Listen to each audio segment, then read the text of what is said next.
श्रीगौरी वक्त्रपद्मार्का श्रीविघ्नेशा गजानना उत्तिष्ठ सुरसम्पूज्या त्रैलोक्यं पालनं कुरु।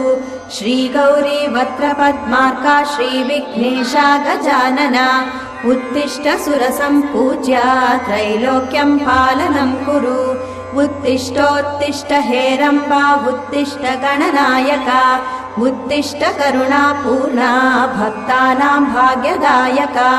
उत्तिष्ठोत्तिष्ठ हेरम्बा उत्तिष्ठ गणनायका उत्तिष्ठ करुणापूर्णा भक्तानां भाग्यदायका। श्रीयाकुवाहन शिवात्मज दिव्यगात्रा श्रीभिन्नदन्तधनुजान्तक सूक्ष्मनेत्रा सर्वार्ति दुःखशमना फणिराजसूत्रा देवा गणेश्वर विभो तव सुप्रभातम्।